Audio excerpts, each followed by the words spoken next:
भाभी की सौतन पार्ट 1। माँ, भाई ने इस लड़की से क्यों शादी की? मुझे ये अधीरा बिल्कुल पसंद नहीं है। बेटी अब क्या कर सकते हैं, मैं भी तुम्हारे भाई की शादी इस लड़की से नहीं कराना चाहती थी, लेकिन समर्थ की जिद के आगे मुझे झुकना ही पड़ा। समर्थ ने अपनी पसंद की लड़की अधीरा से शादी की है, लेकिन उसकी माँ मंजू और बहन सौम्या को अधीरा बिल्कुल पसंद नहीं है। समर्थ की माँ ने तो अपने बेटी के प्यार के आगे अपना सर झुका लिया और दोनों की शादी करवा दी, लेकिन सौम्या ने अभी तक हथियार नहीं डाले थे। वो अभी भी अपनी भाभी को घर से निकालने की हर मुमकिन कोशिश कर रही है। बहू, ओ बहू, आज चाय मिलेगी या नहीं? लाई माँ जी। एक तो समर्थ भी न जाने कहां से इस लड़की को पकड़ कर ले आया है। हर काम ऐसे करती है मानो हाथों में मेहंदी लगी हो। लीजिए माँ जी चाय। अच्छा तो ले आई तू चाय। मुझे तो लगा था कि तू सुबह की चाय दोपहर के खाने के बाद देगी। माँ जी दूध वाला लेट आया था, इसलिए चाय बनाने में लेट हो गई। इतने में सौम्या वहाँ जाती है। माँ, मैं अपनी सहेली देविका से मिलने जा रही हूँ, शाम को आऊंगी। सौम्या, मैंने तुम्हारे लिए नाश्ता बना दिया है, पहले नाश्ता कर लो फिर चली जाना। मुझे आपके हाथ का बेस्वाद खाना नहीं खाना। मेरी सहेली देविका बहुत अच्छा खाना बनाती है, मैं उसके यहाँ खा लूंगी। ओके माँ, बाय, मैं चलती हूँ।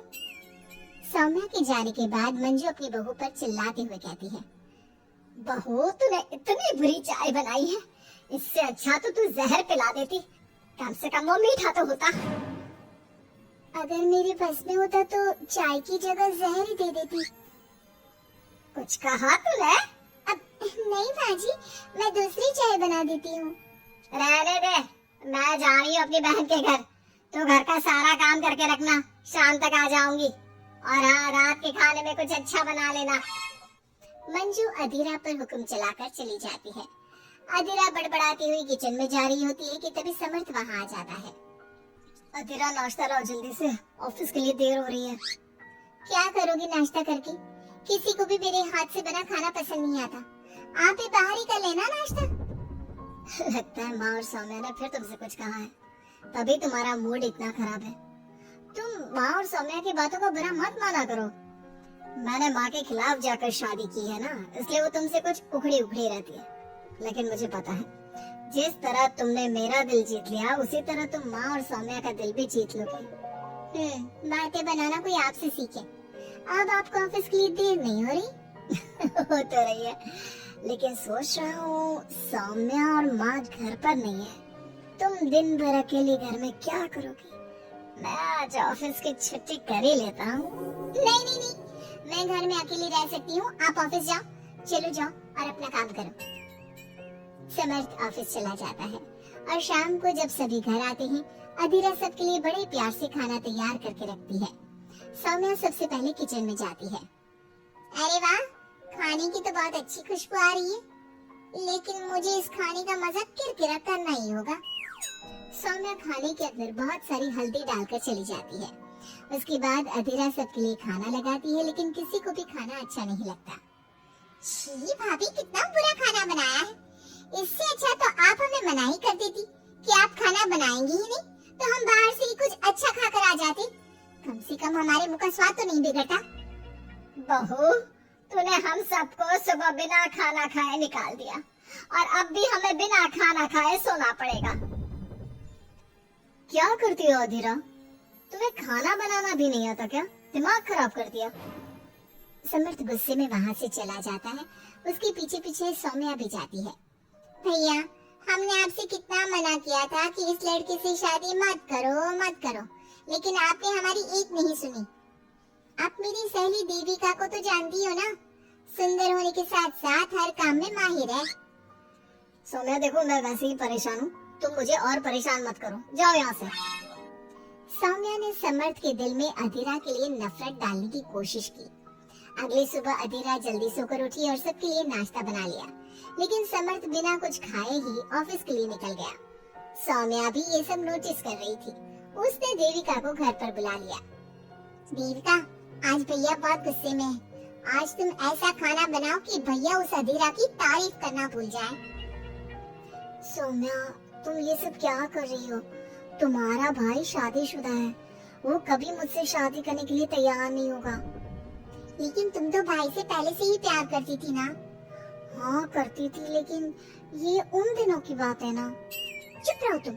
अगर तुम्हें भैया को पाना है तो तुम्हें वही करना होगा जो मैं कहूंगी।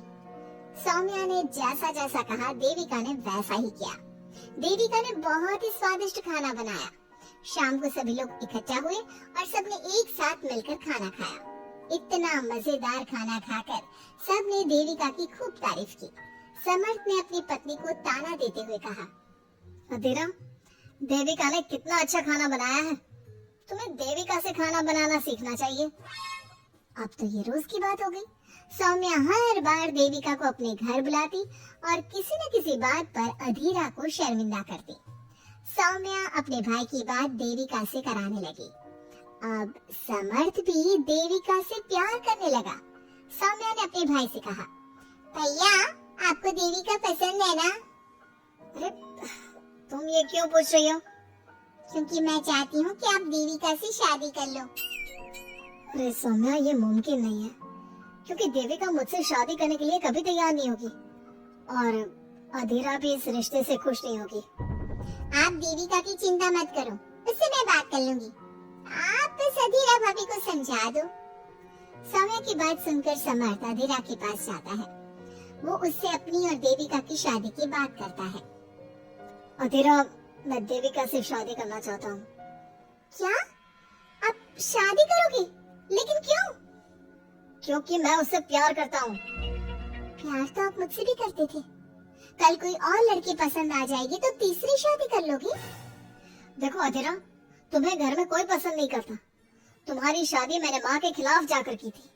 अब तुम मेरे और देविका के बीच में मत आओ, प्लीज। क्यों बीच में ना हो? मैं ये शादी नहीं होने दूंगी, आप चाहे कुछ भी कहो।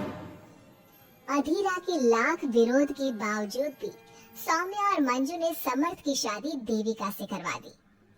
आखिरकार सौम्या अपनी भाभी की सौतन ले ही आई। शादी के बाद देविका ने घर में आते ही घर वालों के साथ कैसा सलूक किया और अधीरा के साथ क्या हुआ, ये सब जानने के लिए इंतजार कीजिए हमारे अगले